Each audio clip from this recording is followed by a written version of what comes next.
Good afternoon, everyone. Thank you for joining us.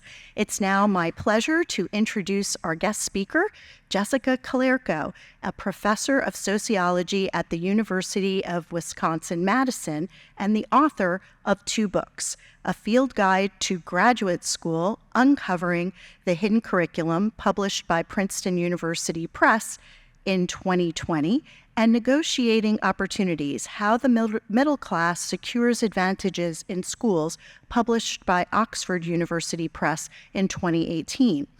Her first book focused on examining inequalities in K-12 schooling.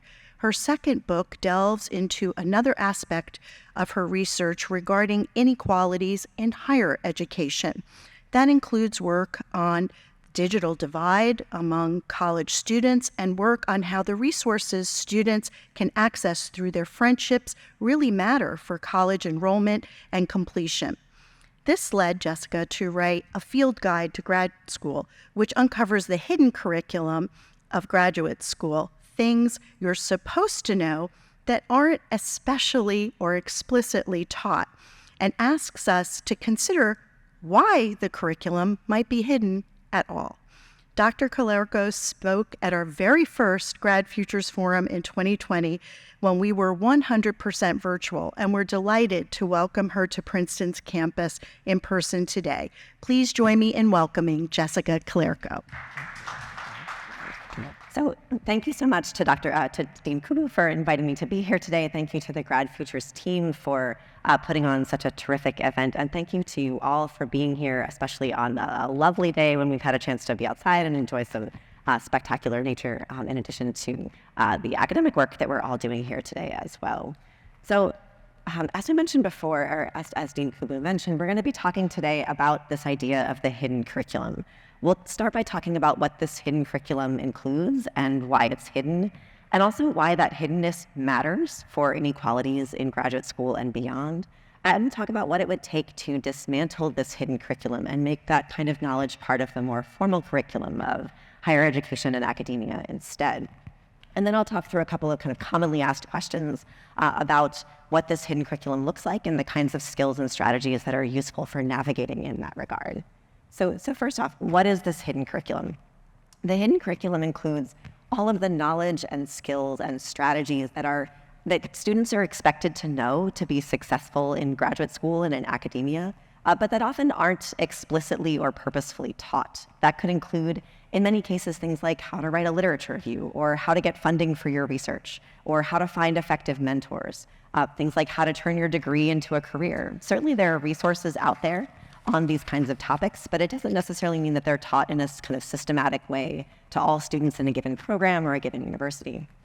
And so, of course, if this knowledge is so valuable, then we have to ask, why does it tend to remain hidden? Why isn't this essential knowledge part of the more formal curriculum of higher education or of graduate school instead? And there's certainly many reasons, many factors that are going on here. One has to do with the fact that things change. You know, the job market when your advisors were on the market works differently than the job market does today.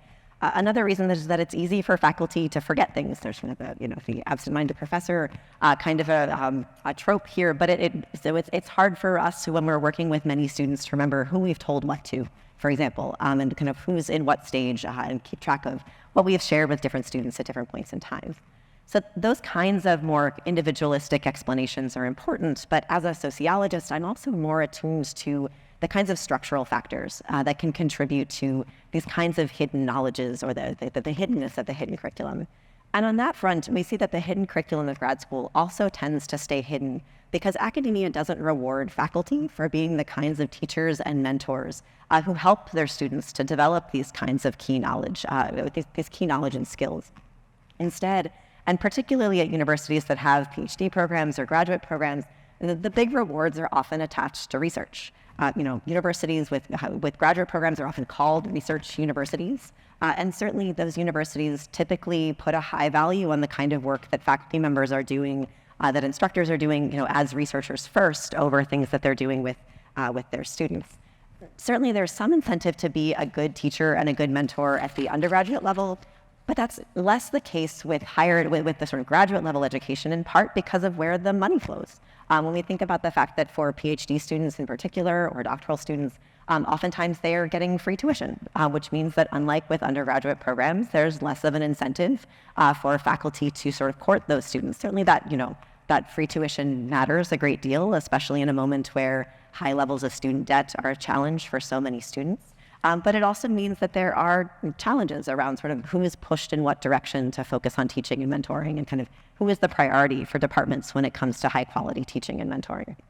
And so essentially then, and in light of those sort of incentive structures, there's a model that tends to happen, and not everywhere or not with every advisor, but that many faculty lean toward what I call a sort of picking winners model of teaching and mentoring, where they tend to recruit and work with and invest the most resources in those students who come to graduate school seeming as though they need the least amount of help to be able to make it through. And so we can think about, who are those students most likely to be? And oftentimes those are students who come in, we'll talk the kind of further layers into this in a minute, but they're often students who come in without or with a high level of knowledge of the hidden curriculum already, the kinds of things that they're expected to know. Maybe they've had lots of experience as an undergrad. We'll talk about kind of many of the reasons why some students might come to graduate school with more of that hidden knowledge than others.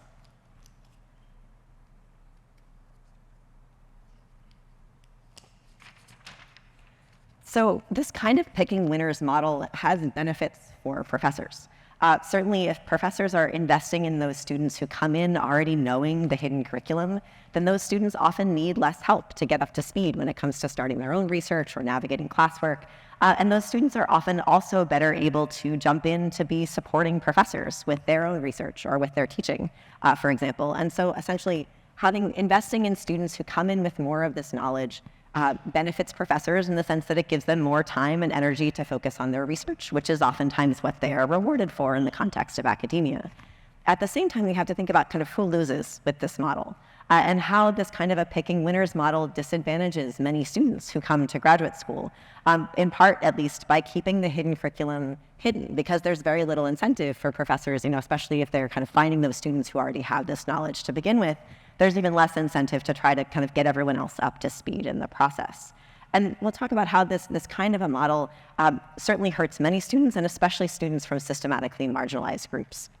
And so let's talk, for example, about, so why is this hidden as a problem? It's a problem because the hidden curriculum is not equally hidden from all students. Instead, it's hidden disproportionately. Let's see. Yes. There we go. Okay. So essentially, and we have to think about, so why is this the case? Why is the hidden curriculum disproportionately hidden from some students rather than others? Really, it has to do with the fact that academia, or at least the academia that we have today, is the product of, or it was designed for and by affluent white men. And so if that's the system that we are living in, if the system that we're operating in, we have to think about how that still filters down, even as the demographics of graduate students have changed. Certainly we have more people of color, more women students, more students from working class backgrounds or low-income families, more international students who are coming to our universities. But that's not necessarily always filtering down into the kinds of practices that we see in graduate school or that we see in academia as a whole. One recent study, for example, found that 22% of tenure-track faculty in the US at US universities have a parent with a PhD. That's 25 times more likely than the average person. And so essentially what that means is that there are a lot of people in academia who essentially grew up learning the hidden curriculum from birth. And when I think about these statistics, I think about my own kids. I have 2 young kids at home. And my husband and I both work in academia. I'm on the faculty side of things, and he's an administrator. And so, we talk a lot about academia at the dinner table, on vacations when this stuff comes up. And my kids certainly know more about academia than I did when I started college, and maybe even more than I did when I started grad school, just by virtue of being exposed to this from such an early age and kind of as such a consistent part of their conversations. The problem, though, is that growing up immersed in this kind of hidden curriculum makes it easy to take that knowledge for granted, to assume that everyone grew up knowing what you know about how these kinds of institutions work. And so when those students go on to college or to graduate school or become professors themselves, oftentimes it's easy for them to assume that everyone else grew up knowing what they did. Whereas other students, many other students, have come to college, come to graduate school without that kind of a background, without that kind of experience or knowledge around the hidden curriculum. And they can often feel easily overwhelmed by what they didn't know, especially in a context where many other people around them are taking this knowledge for granted. And meanwhile, there's sort of another factor going on here that relates to some of my earlier research that was mentioned before, which has to do with the fact that even if students from more privileged groups don't have professors as parents, they tend to come to college and to graduate school, not only having a leg up in knowing the hidden curriculum, but also in being able to figure out the parts that they didn't know before.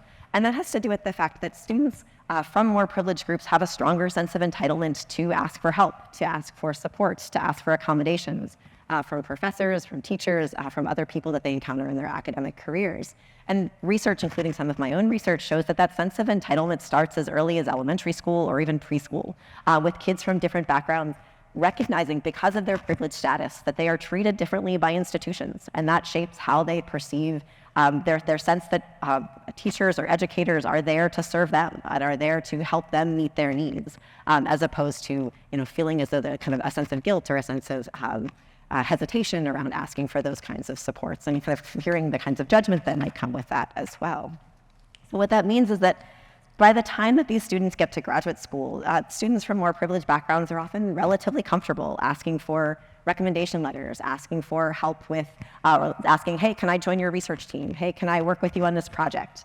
And so ultimately then, if there are parts of the hidden curriculum that students from more privileged backgrounds kind of come in not knowing or unable to figure out on their own, they're often able to find faculty members who can support them, and they trust those faculty members or staff members in some cases to help them get that resource, get those resources and get that support that they need.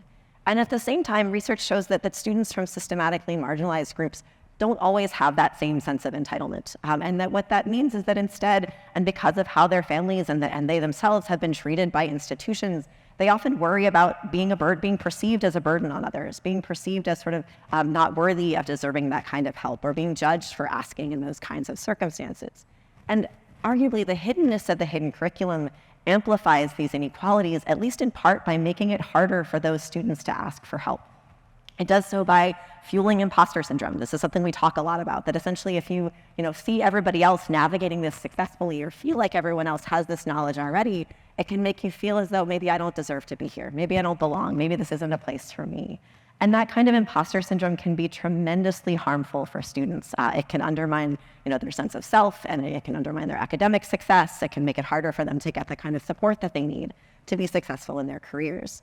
Now, research tells us that one of the best antidotes for imposter syndrome is effective mentoring. That those kinds of dedicated, effective mentors who can help to boost students' confidence, to help them feel wanted and valued in academia is a huge asset when it comes to helping students, because those mentors can help them to see the value in their work and learn to see what they can contribute to academia.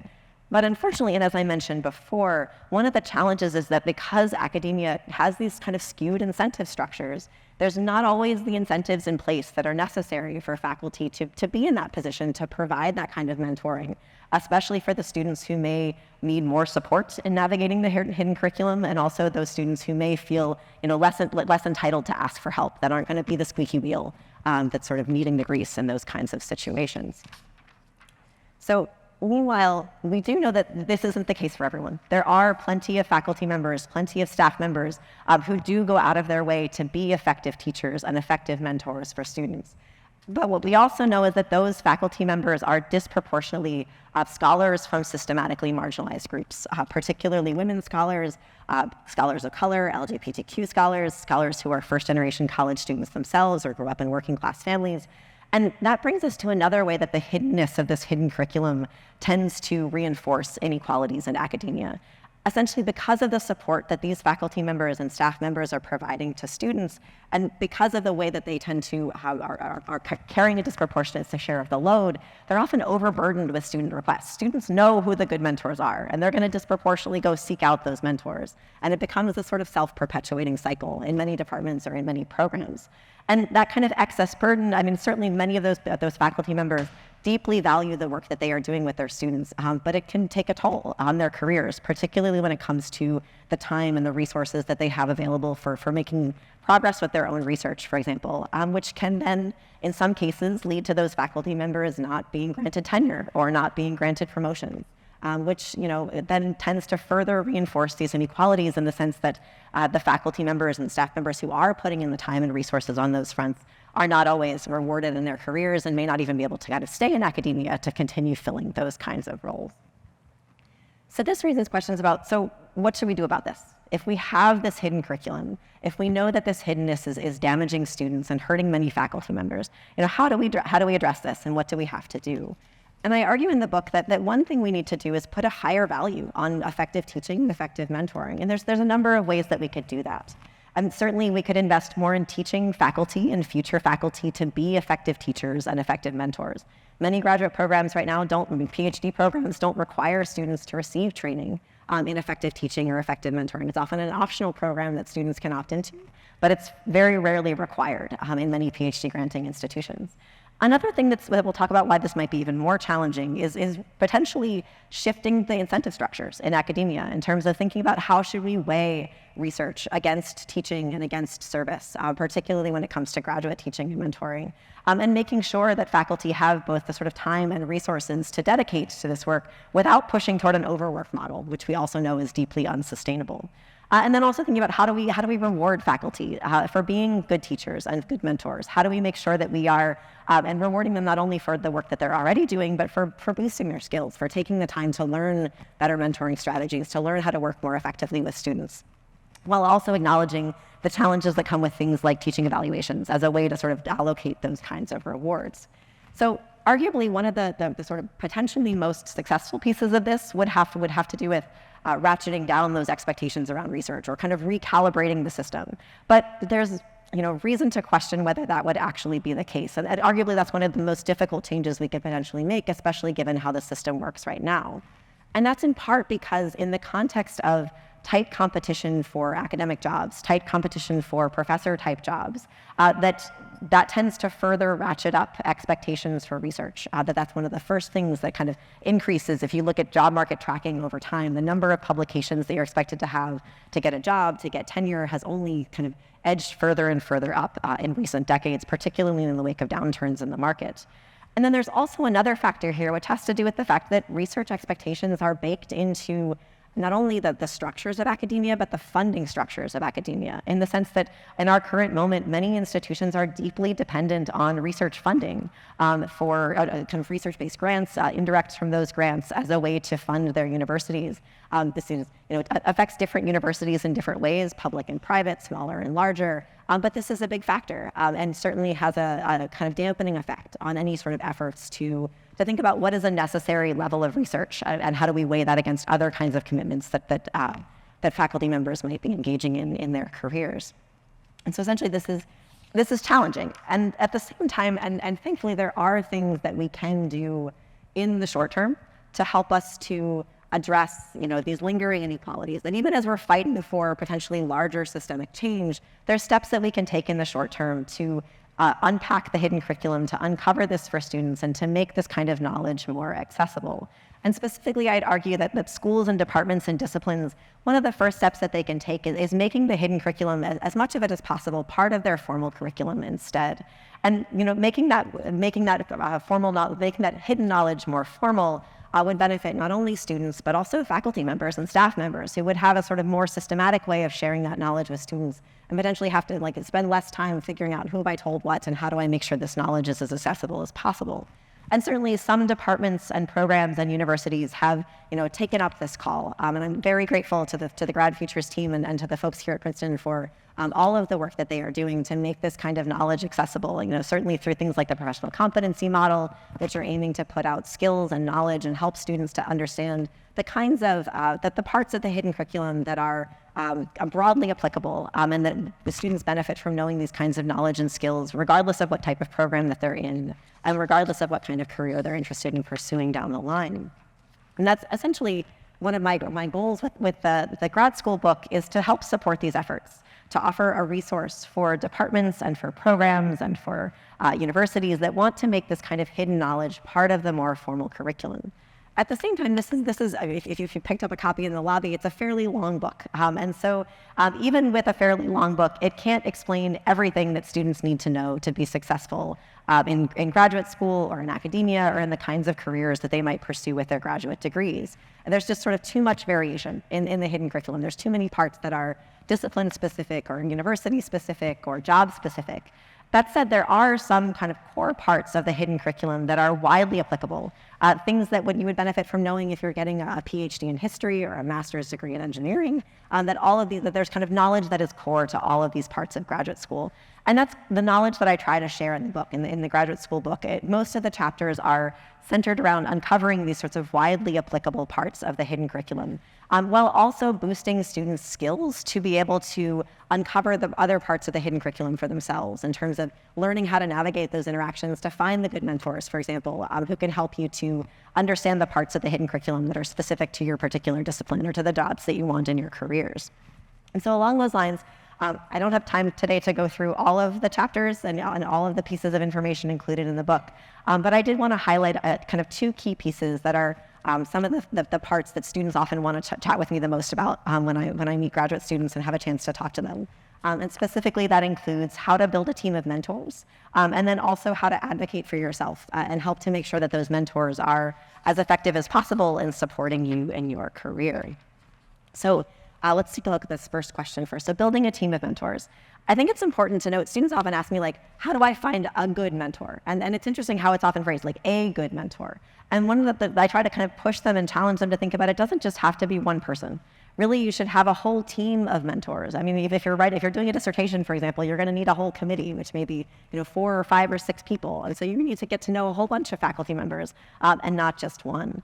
And I think it's also important to note that expecting one professor to provide all of the support that a student needs to be successful in graduate school, that's probably too high a bar to set.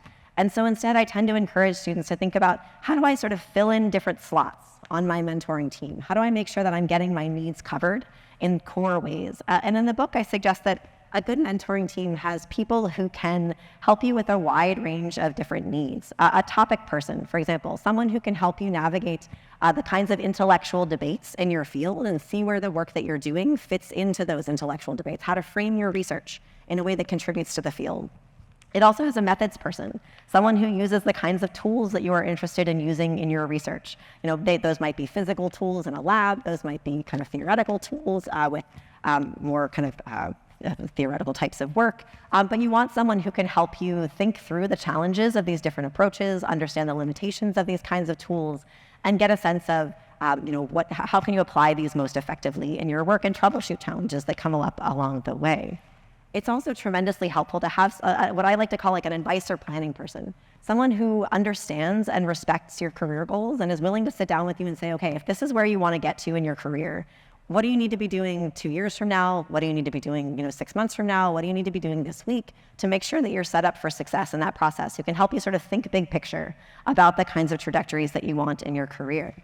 Ideally, also having someone who is a sort of writing model. This doesn't even have to be someone that you know personally. It can be someone whose writing you want to model your own after, in the sense of someone who writes effectively in your field, someone who communicates effectively, and who you want to sort of aspire to be like with your writing, that you can sort of constantly turn back to say, like, this is a good way to do it. This is what I'm striving for to produce with my own work. And then certainly in terms of writing, also having not only one person, but ideally many people who can provide you with feedback on your writing at different stages of the process. And the more that you ask for feedback in this regard, the more you find that there are people who fit at different stages of the process. There's some people, like red pen people, don't ask them for the first round of help. Because essentially they're going to give you too much feedback for that sort of early idea generation stage. Instead, you want to save those red pen people for the very end of the process, right before you submit that article to a journal, or right before you turn in that paper for a class, because that's going to be the person who's going to catch all the errors and make sure that everything is kind of cleaned up as much as possible. Instead, at the beginning of the process, you want to talk to that person who is sort of the big ideas person. Maybe they're never going to write you any kind of handwritten or typed up feedback, but there's someone who's going to sit down with you for half an hour and have a chat about your research and help you think through, how does this fit into these larger debates? Or is this framed the right way? Or are you asking the right questions? And so learning where these different people fit into the process can be tremendously helpful for getting the kinds of feedback that you need at different stages of the writing process, as well as different stages of your career. So that's one key piece here. We can also think about sort of a connections person or a networks person who can help you to navigate your field, introduce you to people, someone who wouldn't mind walking around with you for an hour at an academic conference and introducing you to the people that they know, or sending emails on your behalf. This can be tremendously helpful when it comes time to be on the job market, to have someone who you know is in your corner and who's well connected in your field to be able to provide that kind of networking support. And then certainly, I think it's also helpful to have someone who listens and listens supportively, no matter what is going on in your life or no matter what is going on in graduate school. And these are people, don't have to be, and we'll talk more about this in a minute, don't have to be professors, don't have to be inside of academia, but having someone that you can turn to in those challenging moments, because, this is not only Mario Small, who's a colleague of mine, has this great book, Someone to Talk To, which is, in theory, it's about sort of how people rely on, who people turn to for support in their networks when they have challenging things going on in their lives. But it's also about first-year graduate students. That's sort of his case study. And one of the things that he finds is that this is a deeply disruptive time for many students in their lives. They're often moving to a new city. They're kind of taking on a budding professional identity in addition to a student identity. They're often, living on their own or more independently than they have at any point previously in their lives. Sometimes they're transitioning back from paid work and into the job or into graduate school. And so these kinds of challenges bring up, many issues for students in these kinds of programs. And so, having support, having people to talk to, having someone that you can turn to and rely on for support as you navigate through these kinds of tumultuous years is tremendously useful in that regard. And so certainly, and along those lines, one professor might check a couple of these boxes, but it's pretty rare to find one person, especially one person within academia, who can check all of those boxes simultaneously. And even if a student is lucky enough to find one of those sort of like magical unicorn professors who can do all of these things well, that person is probably already overburdened with too many students because they're already filling so many boxes for so many people. And that's why it's important, even if you have that person in your team, to look for other people to rely on as well, to kind of flesh out your team with people who can also fill those boxes and help you get a range of different supports, not only from people within academia, but also potentially, faculty members, staff members, fellow graduate students, people outside of academia, a therapist, a friend, a close loved one. Those are all good people to be able to have in your corner as you navigate through graduate school. To that end, and even if you have a terrific mentor, and even if you have a whole team of terrific mentors, that doesn't necessarily mean that the mentors that you have will automatically just sort of hand you all the information that you need to be successful in your careers. One way I try to encourage students to think about it is like, you may have, especially early on in graduate school, you may have like 2 or 3 professors that you know pretty well and that you're in communication with regularly. But each of those professors probably has, 5 or 10 or 15 graduate students that they're working with. And so it's very easy for graduate students to kind of assume that their mentors are thinking about them all the time. And that that we're kind of constantly hovering and watching and like kind of tracking your progress and seeing where things are. And that's really oftentimes not the case. In reality, most of us, professors typically assume that their students are doing okay, kind of unless the student explicitly comes and asks them for help, or if we kind of notice that you're off track or struggling, but you haven't come and checked in with us in a while. And so really, like, most of the time we assume there's a no news is good news kind of a model, or at least many of us do, but that's not always necessarily the case. And so to that end, the problem is that for many students, asking for help, kind of like saying, hey, actually, I do need some help over here, can be really, really challenging. Maybe you're reluctant to ask for help because you're worried about how you could be judged for asking, or you're worried about burdening your professor, especially if there's someone who is already, taking on a lot of students or filling lots of service roles. You're worried about burdening them with more requests. And I can certainly understand, the challenges involved in that. I study help seeking, but it's still not something that's very easy for me. It's still not something I enjoy doing when it comes to having to need help in certain circumstances. But one of the challenges is that if you don't ask for help, you often end up waiting too long. That you get so stuck in a problem that it becomes harder and harder to tackle it on your own, and then it feels weirder and weirder to ask for help the longer you kind of let it go, for example. And one of the problems there is that, the more time we spend waiting and trying to toil on our own, especially when it's become clear that we're kind of stuck, is that it can it can lead professors to kind of make problematic assumptions about students. Essentially, if a student just disappears for a while, there's, in reality, a good chance that that student has been trying really hard on their own to figure their way through some problem.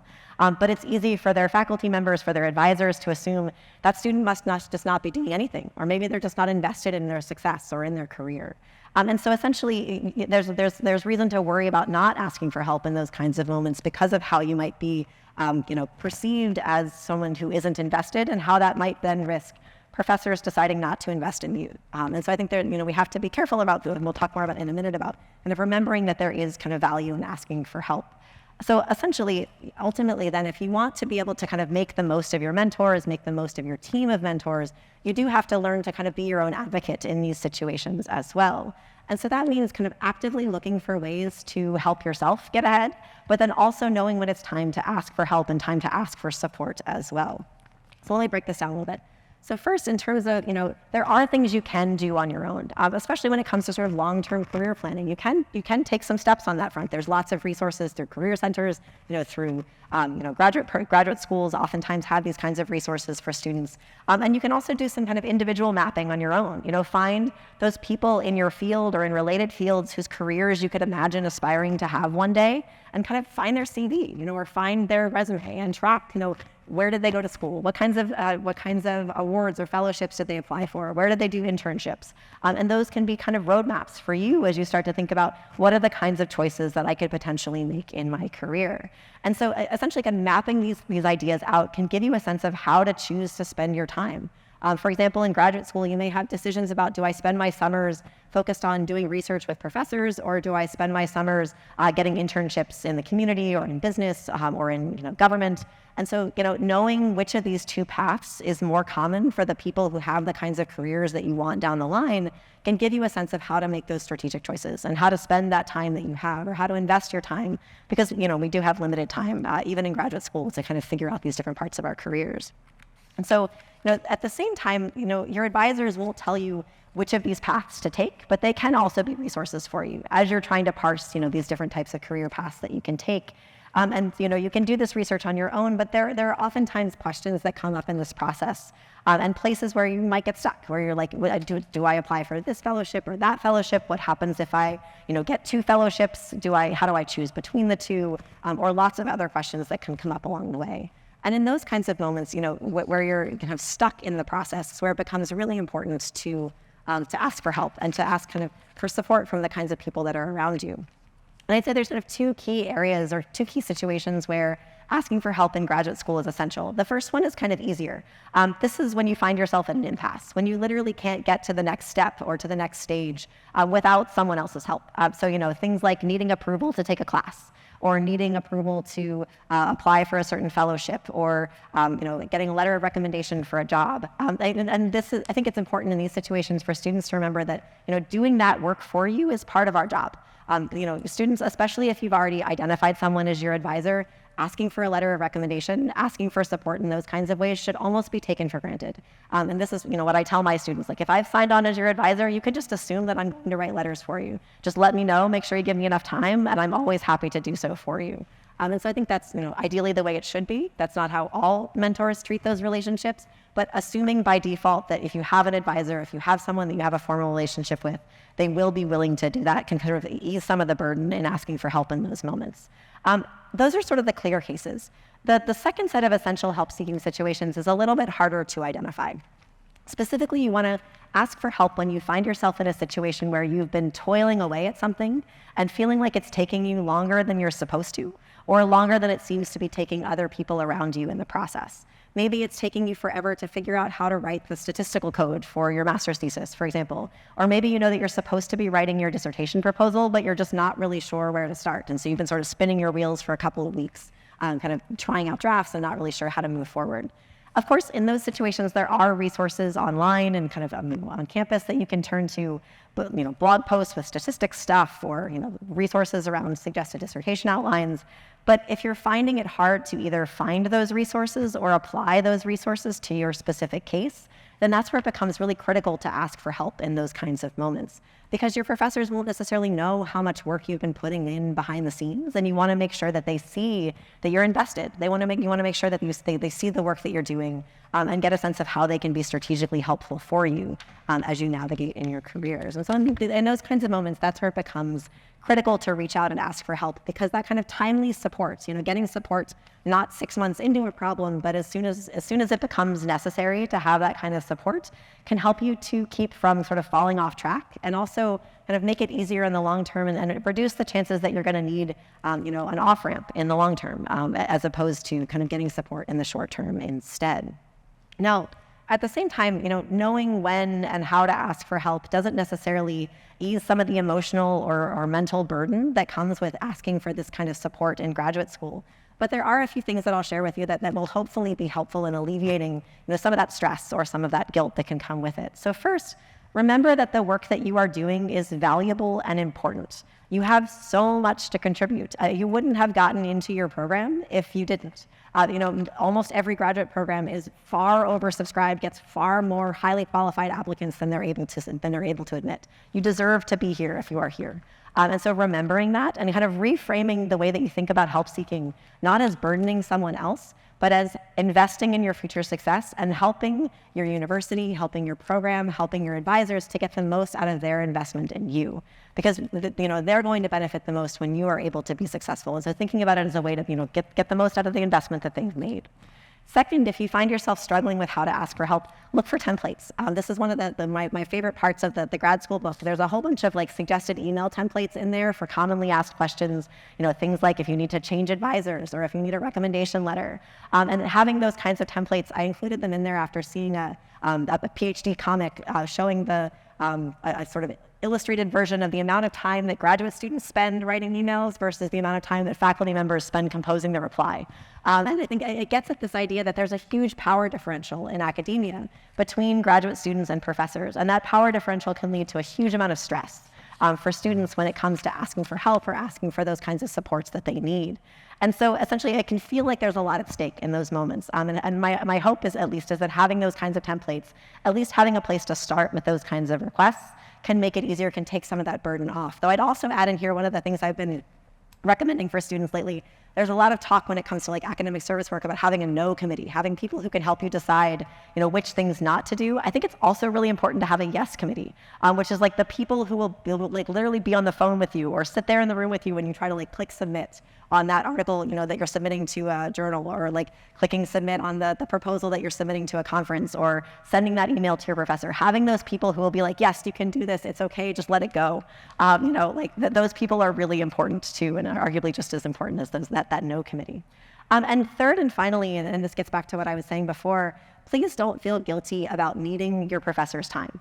Certainly, if you find yourself overly dependent on one mentor or advisor, it might be a good sign that you need to expand your network and rely on a larger number of people as opposed to just one. But you shouldn't ever feel like you are burdening us with your questions or with your requests, especially if it's information that you need to be successful in graduate school and in your future careers. It's our job to be your teachers and your mentors, even if that work is not always as highly valued as it should be.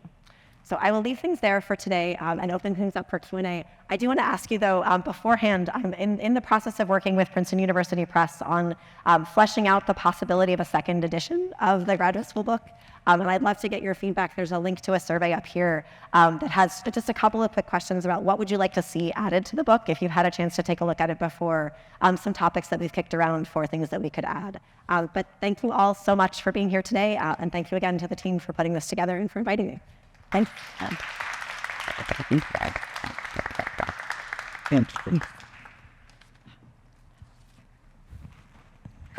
Thank you so much for the fantastic talk. As Dean Kubo introduced, my name is Chi. I'm a fourth-year PhD student at Ecology and Evolution Biology. So very honored to be here as a moderator. I have prepared a few questions for you, and after I read these questions, I'll leave audience in the room for questions. Okay, perhaps blur real quick. Okay. Yeah. So I really love the book and also the talk. You did great job giving very high-level advice and also pointing out systematic structural issues in academia, but also providing very practical guidance for us as graduate students to navigate. So I'm very curious about your own experience as a graduate student. When you were a PhD student, what resources did you find very helpful for you to navigate the hidden curriculum? Sure. So I was very fortunate as an undergraduate student to have a chance to work for a faculty member as a research and office assistant. And so this was sort of like my first window into, I didn't know anyone who was a professor before I got to college, but working for him, Carl Kiesel, who's a now retired faculty member at Brown University, where I did my undergrad, worked in his office, kind of was, everything from like booking travel to going with him to the archives in DC and getting to do research with him there. And that was a kind of window into many different parts of academic life that I had no idea about. And that's really what led me to want to be a professor, was sort of seeing how that works from the inside and having a chance to kind of be like both the sort of high level getting to do research parts of it and the sort of day-to-day like logistics of, figuring out conferences and prepping classes and things like that. And so I think that was just a tremendously valuable experience for me, was having a chance, even before I got to grad school, and of seeing a little bit behind the curtain of how those kinds of things work. And then certainly when I was in my PhD program, benefited from tremendous mentors who were, I did my PhD at Penn and had a team of great mentors from both the sociology department where I did my PhD, and then I also worked with a number of folks in the education school. And so kind of their mentorship, their leadership in terms of helping me navigate these different things was tremendously useful. That's really great. Yeah, effective mentorship. Yes, very much so. And another question. So your research has been focusing on the equity in higher education, and this book especially for graduate education. So, and you mentioned a few times, and a lot of part of your talk is about, so for systematically marginalized students, for example, international students, for first generation graduate students, it might be very hard for them to find the hidden curriculum. So what advice would you give to these groups of students? Like, what aspects of hidden curriculum do you think will be especially important? Yeah, that's a great question. And I think first acknowledging that when we're talking about, students who are coming to academia without a lot of background or without, and even for international students, if they may have parents who've gone to college or parents who've gone to graduate school, but if you don't have a background in the particular institutions that we have here in the US, that can be challenging in its own right, compounded with kind of language barriers and kind of compounded with cultural barriers. You're kind of learning a whole new society in addition to learning a whole new institution, which can be deeply challenging for students. So I think certainly, finding those resources that exist on campus is often a good place to start, and that there are often, offices for international students or offices for, or kind of affinity groups for students from various backgrounds to help them feel a sense of belonging on campus is often a good place to start, that you're not alone in navigating these kinds of struggles, and that oftentimes, especially finding older students, kind of more advanced students who've gone through these systems before, can help you to locate those campus-specific resources or those kinds of department-specific or program-specific resources that are oftentimes very essential, not only for tapping into the sort of the bigger picture stuff that you can find, through a book like the one we talked about today, or through kind of online resources, but learning those kind of nuts and bolts things that are more specific to the university. I think that's a place where peer mentoring can be tremendously helpful, and tapping into those resources that exist on campus and that can help you to navigate in those places. Yeah. Thank you. Sure. And another question is, I think more and more graduate students nowadays are going to maybe more diverse career path than just staying in academia. So do you think what efforts we need in academia to change kind of the culture or practice of mentoring to be more supportive of such choices? Yeah, absolutely. I mean, it's one of the challenges is that you have oftentimes professors who are preparing students now for a much wider range of career options than they have at any point kind of in the history of academia. And that's challenging because, professors are trained for their own careers as professors. And certainly some have backgrounds in other fields or have spent time in industry or spent time working in government. And finding those people who have sort of non-traditional career paths can be really useful if you want to be, if you want to have, keeping your options open is a really big first step in terms of making sure that you are considering a wide range of options that would be on the table for you, and then finding people who've supported previous cohorts of grad students or previous graduate students in pursuing those kinds of paths is also really helpful, because there unfortunately are some faculty who are more open to that than others when it comes to supporting and mentoring students, and some who are also just better connected and who have those kinds of resources within their networks to be able to help students navigate careers outside of academia post-degree. And so I think kind of talking to other students, looking at recent, even looking at websites and figuring out where did recent graduates go, who did they work with, who was on their committee, and then setting up appointments with those faculty and saying, hey, look, maybe I'm considering academia, but I'm also considering all these other opportunities. And so helping them to get to know up front. Many faculty will sort of assume by default that you want to go into academia if you don't tell them otherwise. And I think most of us are now very understanding of the fact that that can't be the only option that students are considering. And so making that known from the beginning of here's what I'm willing to consider, or I really want to stay in the Northeast, or I really want to stay in the Midwest, that those kinds of things can also matter for us to help you figure out, what is the path that you want to take. Let's sit down and figure out, here's the career options that you want. Here's the kind of timeline to get there. Here's when you should probably defend your dissertation, or here's when you should defend your thesis. And here's the kind of steps that you might want to take. Maybe do an internship this summer and do some research next summer, so that you have some opportunities on multiple fronts to be prepared along the way. Yeah, thank you. The last question is from graduate student organization Women in STEM.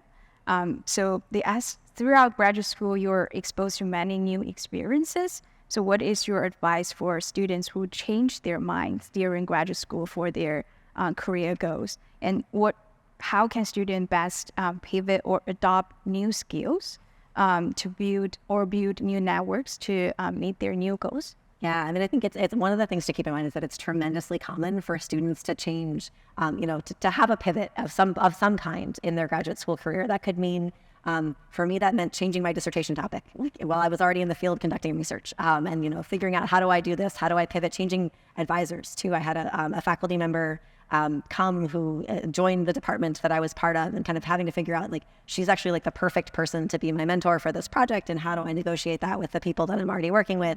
There's all kinds of ways that students can end up pivoting during graduate school. And sometimes that does mean kind of thinking, I think this is the kind of career path that I want to be on, but actually, no, this is the better fit. Or sometimes it even means changing programs.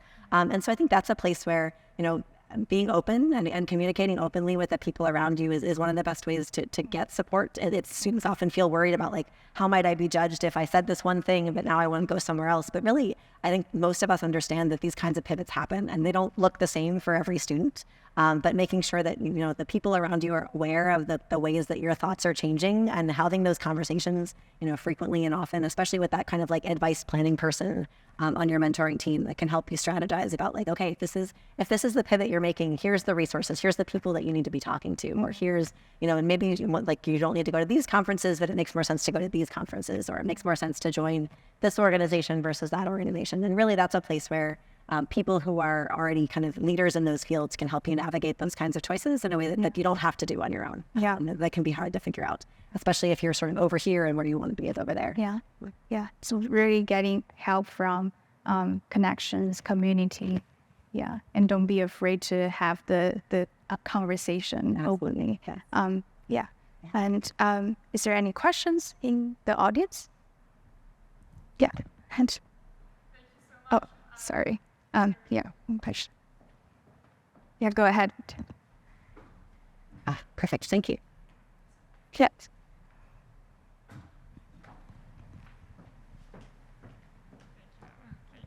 Thank you very much. I have a question that I just want to hear a little bit more about what you're thinking when you're talking about earlier changing the value of teaching and mentoring for faculty within those systems themselves, because I think that is where a lot of the crux of the problem is, and I see how this might be changed, especially on the tenure process, within those first couple of years, and changing the incentives there. But I just wonder what you might think practically how that might look like for that whole other majority of the professor that's already tenured, that's already doing things as, they've been doing them. And I think those mentalities are the ones that might be a little bit harder to change. So I just wonder, where do you see those changes coming from? Like, who are the stakeholders that might have that kind of leverage? Is it coming up from the university level? Is there something we can do as graduate students to apply that kind of pressure or change? Or is it something that should be part of our professional development, as you were saying, which puts the burden on the few rather than the majority, and we might see the changes much more incrementally over generations rather than hopefully seeing a change much sooner. So I just wonder what you think. No, that's a great question, and certainly I think that I've been actually kind of optimistic about this in the last couple of years, in seeing in part that there seems to be a new cohort or a new generation of kind of assistant professors who are coming up who have paid more attention to and have been encouraged to think more about teaching and mentoring. I've had more I think universities have pivoted in ways that are sort of trying to support this, trying to provide opportunities for both graduate students and kind of junior professors to get that sort of teaching and mentoring training. And many of them are taking advantage of it in part because, they want to feel successful in the classroom. They want their student, teaching can be deeply rewarding, both at the graduate level and the undergraduate level, in terms of, connecting with students, feeling like you're making a difference in a sort of day-to-day way that, our rewards for research are often so far off in the distance that this is a place where you can have a real impact. And so I've seen sort of a groundswell among more junior professors, not, across the board, but more generally. And one of the really interesting things that I've seen is that as more junior professors have kind of shown what good teaching and mentoring can look like in departments, there's sort of rumblings among more senior professors about maybe we should be paying more attention to, they don't want to get showed up by their junior colleagues. And so there's sort of a little bit more incentive in that regard. And I think there's things that can often happen, especially with culture change within departments.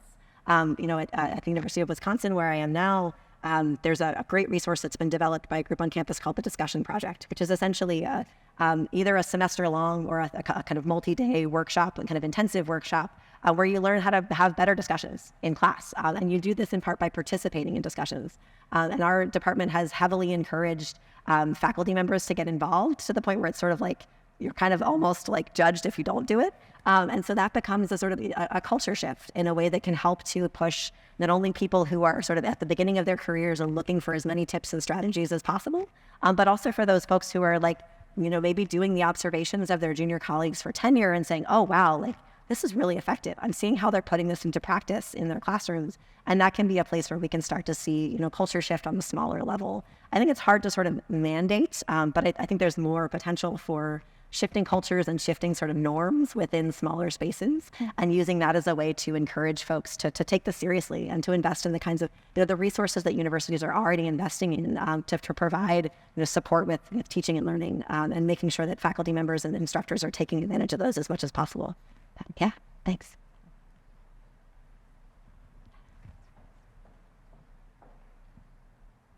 Thank you so much for this speech. Just first want to say thank you so much personally, because this book was recommended. It's actually a required text for our professional seminar at Fordham Philosophy Department. So everybody who comes to Fordham Philosophy, they're required to read this book. And when we first got to America in 2021, I had no clue what's going on, and this book helped me tremendously. Thank you so much. So I have kind of a follow-up question. Especially after the COVID era, now I think a lot of things has changed. And I would say in my very brief years as a graduate student, 3 or 4 years, a lot of things definitely also changed. And I think there's I wanted to hear from you, from 2020, making a comparison from 2020 to now. Is there anything that's something that's happening in academia that people who's from say systematically marginalized group of people, those students, they need to know about, or just overall what could be some new trend that's happening right now, not only in in the career of becoming a professor, but also in as a graduate student who's currently navigating this whole experience. Is there something new, or just even a little bit more just now something since you I guess you are trying to get a second edition of it, what could be a little bit some teaser for us to expect from the second edition? Sure. Thank you. Yeah. Thank you so much. And first, thank you for the appreciation. I'm always so grateful to hear from students who found this book helpful for them in navigating their careers. It's tremendously rewarding for me as someone who put a lot of time into writing this book. It's a pretty hefty one, and took a lot of time to write, and a lot of and is a book that I care very deeply about. So thank you for that. In terms of, I think we're in this moment where so much has changed in academia and in higher education and in sort of the public culture around education in the U.S. over the last couple of years. It's almost hard to just even think through a list in my head in terms of, I think we've seen everything from a shift toward more remote work, and also who benefits unequally from that kind of work. I've certainly seen faculty members, I think it's pretty common to see faculty members working remotely. Graduate students are often pushed to be on campus more than faculty members are. And so that can create some challenges for students in terms of the opportunities for kind of informal interactions between students or between students and faculty if you don't have everyone on campus, or if there aren't sort of clear norms around how to reach people when they're not physically on campus. So I think or even kind of expecting students to kind of be local in ways that maybe faculty aren't expected in the same way. That's one set of, challenges. Certainly we've seen online programs and online degrees becoming more common, which is has related sets of challenges in terms of making sure that students are, that can be tremendously beneficial for students who don't have the sort of life circumstances to be able to be on campus every day or to be able to go to class at certain times. But can at the same time make it harder sometimes to ask for help or to navigate those kinds of spaces and learn the more informal parts of academia. So I think there's both, big benefits and potential drawbacks on those fronts too. I think we're in a moment where, politically higher education is under attack in many states across the U.S. and that creates, huge challenges for faculty in some fields more than others, for graduate students in some fields more than others, but it's certainly creating a lot of uncertainty. Both with what teaching is going to look like, what research is going to look like, and even what the job market is going to look like. If you have people trying to leave one set of institutions, kind of puts pressure on other parts of the market in locations that more people want to go to, and that may kind of push graduate students in particular who don't have as developed CVs into less desirable spaces or less desirable kind of environments that may not be as supportive of them in their careers. And so I think that's a risk that's involved in this kind of shift too, is kind of who gets put where and how does that affect people's careers and their ability to thrive, not only as academics, but also as people. And so I think there's risks on those fronts too. So I think those are, just a handful of things that I've seen changing over the last couple of years. Maybe there's other, I'm happy to chat more afterward too, if you had specific things that you wanted to talk through. But yeah, it's a great question. Thanks.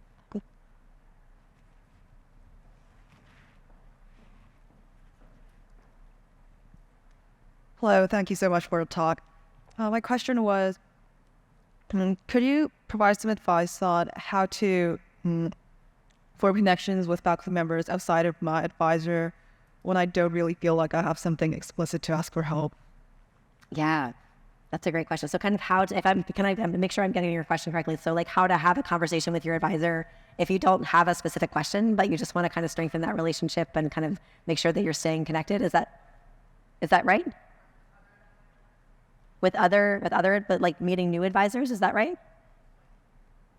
I think I just missed a little part of the question, but.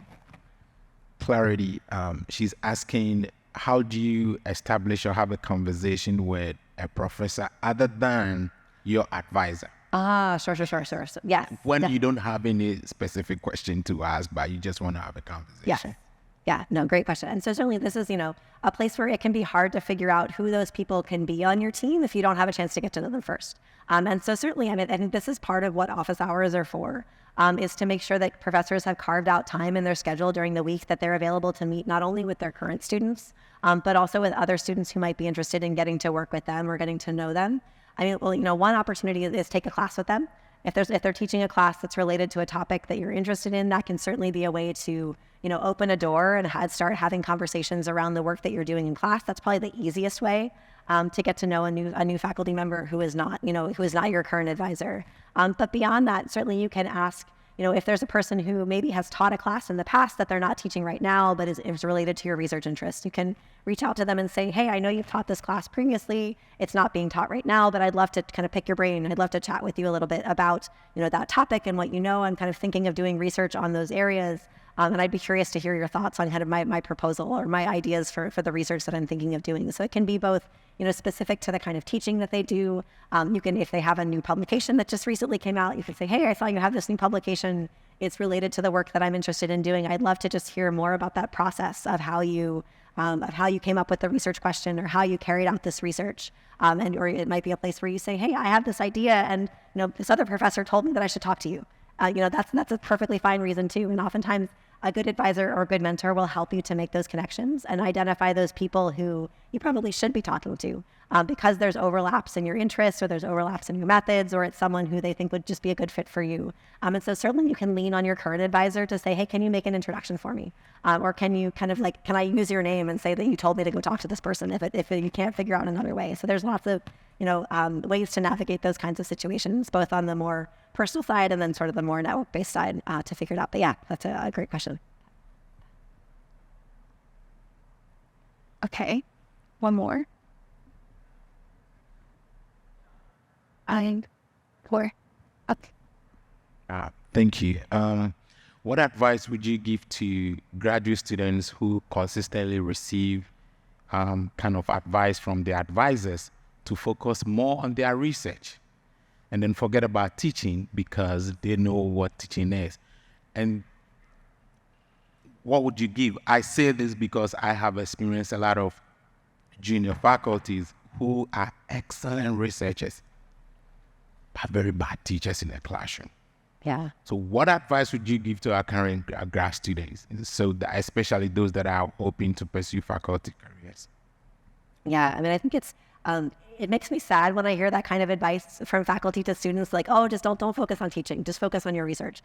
In part because, I mean, I've worked with a lot of graduate students over my career, and the ones who don't have a lot of teaching experience and end up going into jobs where they're teaching, that's a really hard transition to make. If you've only ever been a grader, for example, or maybe not only ever been a research assistant, and suddenly you find yourself in a faculty job and you have to, prep 2 new classes and come up with syllabi and come up with discussion activities, and you've never done this before, that's a really hard pool to jump into with no experience. And so I think kind of helping students think long term and saying, if you invest more time in teaching right now, if you develop a set of, skills and competencies and familiarity with teaching, it can actually make your life, especially if you're interested in going into academia, much easier in the long term. And even if you're not necessarily thinking of going into academia, the kinds of leadership skills, the kinds of communication skills that you need to be an effective educator translate tremendously well into many other types of careers in terms of leadership roles that you might have in business or in government, in nonprofit work. I mean, I think there's a lot of ways that kind of learning how to present information effectively, learning how to engage with people, learning how to assess kind of where people are with their skills, learning how to help people build skills and mentor people in building skills, is a tremendously valuable set of tools that we have in our toolbox that we can develop.